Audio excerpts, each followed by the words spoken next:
இன அழிப்பு செய்யப்பட்ட, இனப்படுகொலை செய்யப்பட்ட அனைத்து எமது உறவுகளுக்கும் அகவணக்கத்தை செலுத்திக் கொண்டு இன்றைய இந்த நன்னாளிலே குரலற்றவர்களின் குரல் அமைப்பினுடைய ஏற்பாட்டிலே தமிழ் அரசியல் கைதிகள் விடுதலை செய்யப்பட வேண்டும் என்ற கோரிக்கையை, நீண்டகால கோரிக்கையை 30 வருடங்களுக்கு மேலாக சிறைகளிலே வாடிக்கொண்டிருக்கின்ற எமது உறவுகள் விடுதலை செய்யப்பட வேண்டும் என்ற கோரிக்கையை முன்னிட்ட இந்த நீதிக்கான சாட்சி நிகழ்விலே கலந்து கொண்டிருக்கின்ற உங்கள் அனைவருக்கும் பணிவான வணக்கம்.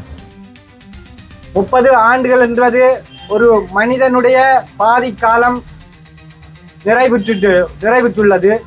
நீதி காலத்திலேயாவது அவர்கள் உறவுகளோடு சேர்ந்து வாழணும் என்று அவர்கள் தினம் துடித்துக் கொண்டிருக்கின்றார்கள். அந்த பலிகளுடைய வேதனைகளை அனுபவித்தவர்கள் பல பேர்ல நான் ஒருவன் என்ற வகையில இந்த பொறுப்பான விடயத்தை முன்னெடுக்க வேண்டிய ஒரு சூழலுக்குள்ள நாங்கள் தள்ளப்பட்டிருக்கின்றோம்.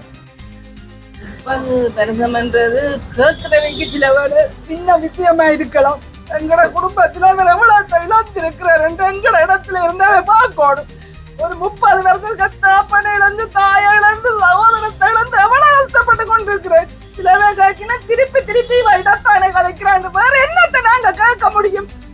30 வருஷமா விடையில அவருக்கு பொது மன்னிப்பு கொடுங்கன்னு தான் கேட்கணும். விடுதலை செய்ய வேண்டும் என்று நாங்க தாழ்மையோட கேட்கணும். அதோடு நான் சொல்லுகிறேன், நாங்களும் 16 வருஷம் முடிந்த காலத்திலும் எங்கட பிள்ளைகளையும் 5 பேர் என் வீட்டிலேயே 5 பேரை தன்னடை செய்து நாங்களும் அழுக கண்ணீரோட நாங்க இவ்வளவு காலம் ரோட்டில் இருக்கின்றோம்.